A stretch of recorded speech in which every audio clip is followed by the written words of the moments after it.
Over the next couple of videos, I'd like to show you a couple of games from the Tata Steel Challengers tournament. Yes, while all the incredible drama was taking place in the Masters, well, the Challengers tournament was fascinating as well. I just didn't have time to look into both tournaments, so now I have my chance. Now, the winner of the Challengers tournament, yes, there was a clear winner, was Leon Mendonca from India. 17 years old. He joins the ranks of young Indian players who are sort of breaking through. And this was, yeah, a breakthrough tournament for him, actually. Competition was really stiff, and he started off quite poorly, but absolutely powered through at the end. And I'd like to show you his round 11 game against Mustafa Yilmaz from Turkey. Right, Mendonca with white, and would you believe it follows one of my favourite systems that I've been looking at on this channel over the past few months. Bishop G5. There we are, this very tricky move, this tricky pin that somehow makes life just a little bit difficult for black. But we've seen from lots of games that black is not without resources. Ding's game against Gukesh, for example, was similar to this. H6, well, it's good to throw that move in. So just put the question to the bishop, and of course we do not take, then bishop G5 would be pointless, but the bishop comes to H4. And we're tempting black to play G5. A6, yeah, fine, gives the bishop a square to retreat to on A7 in case something like this happens. Bishop A7, so no surprises for the bishop. It's nice and safe in the corner. Knight D2. Right, and here is where black plunged in with G5. You don't have to play like this. If I look on my database here, I can see there's a game between Gukesh and Carlsen that went Queen E7. And then Bishop E6, and Carlsen got a reasonable position there. So that's a steady way of playing. Still very complicated, but okay, it's interesting to see. That's what Carlsen does. In any case, G5 played. It's hard to resist this move. And then Knight H7, which is, you know, very interesting. Basically, you know, black is looking to push the H pawn, and the G5 pawn is covered. Again, you can play Queen E7 here. Vichy has played like this, for example, and keep open the possibility of queenside castling. But Knight H7 played. And King H1. Yeah, we've seen this kind of move before. It might be that later on it could be useful to advance the F-pawn. I mean, it depends how black plays. And yeah, sometimes it's necessary to actually retreat that knight here. Castles. By the way, this is an important moment. After castles, knight A5 is threatened, claiming that important bishop. So the question is, why can't black play knight A5 here? Well, then the check is uncomfortable. And after C6, which does at least defend the knight, you can take on F7. And then you win that knight. So you get your piece back, and black's king has been disturbed. So that's why black didn't play knight A5. But that calculation is actually very important, because normally black would want to eliminate that beautiful light squared bishop. Castle's kingside. Now knight A5 is a threat.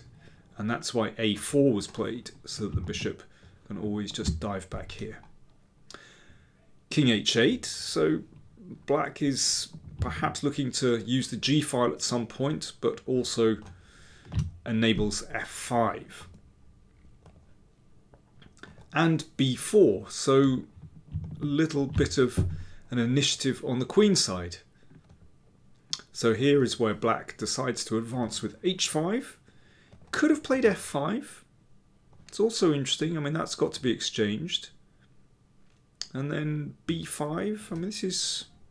It's an interesting position. But you can see that whenever black plays like this, the king does not have pawn cover. This is the problem. Anyway, f5 not played. h5 played instead. Now, if... well, basically white has to decide what do you do about h4. So you can either play h3 or h4. If h4, then the knight drops back. f5. It's actually very double-edged, but I think knight e7 is a good move. And the knight will hassle not only the bishop, but that h-pawn as well. So that's why Mendonca played h3 instead. And everything's safe. If that pawn advances here, then it's going to be possible to play knight h4, and that keeps an eye on that beautiful f5 square. And don't forget that the queen has some influence on this diagonal. So after h3, h4 played, bishop dropped back to h2, and now g4. So that was exchanged off. So there's a pin here. A little bit annoying for white, so Mendonca just sidestepped with queen e1. Now, this is a very interesting moment. Perhaps you'd like to have a think. How would you play in this position? Black to play. What would you do with black here? So I'll have a drink. You have a think. Right, what's the story? Did you lash out with f5 as Yilmaz did? We'll see what happens to that in a second. Queen f6, best move. It covers this pawn, as we're going to see. That's essential. And well, black has pretty decent play on the king side. It's just highly unclear. But that rook is going to be able to come to g8, and it's a very messy position. But you know, white is also fighting here. You know, f4. It's just completely double-edged. Okay, well, let's come back to the game, which was f5. It's a very tempting move. We all like to ram our f-pawn down the board. But watch what happens. b5. Pushing the knight away. And then, boom! Knight takes e5. I haven't done a boom for ages. I'll do it again. Boom! And this just rips the heart out of black's position. Well, there's really nothing better than to take, if knight takes c4, then knight g6 is winning. So pawn takes knight, bishop takes. Look at those beautiful bishops. So the knight has to interpose. And this is nasty. f3 attacks the bishop, but also opens up the queen's diagonal towards h4. Knight takes c4. Well, very important to eliminate that bishop. And this is a big threat. So therefore, bishop h5. I mean, it's not possible to defend that pawn, but at least the king can step out. King g7 was played. Now that king remains in the pin. King g8 would have been a bit tricky. Now watch this. Because if bishop takes knight, looks like white is doing well, but no, king g7. And there's no good defense to rook h8. Look at that bishop in the corner, preventing the king stepping out. Of course, after king g8, white doesn't have to take here. You can give a check. And a crucial move, d4, cutting out the bishop. And after rook h8, then the king just steps to g1 and it is safe. But that didn't happen. King g7 was played. d4, really important. So that king feels a lot more secure now that this diagonal has been closed. Bishop g6, queen g5, a check on h8, king g1, rook here, queen f4. So at the moment, white is a piece down, but has, let me see, 3 pawns for the piece. This bishop is the pride and joy of white's position. It's hard for the king to somehow break free. Queen d7. Knight e3 played here, very sensible move.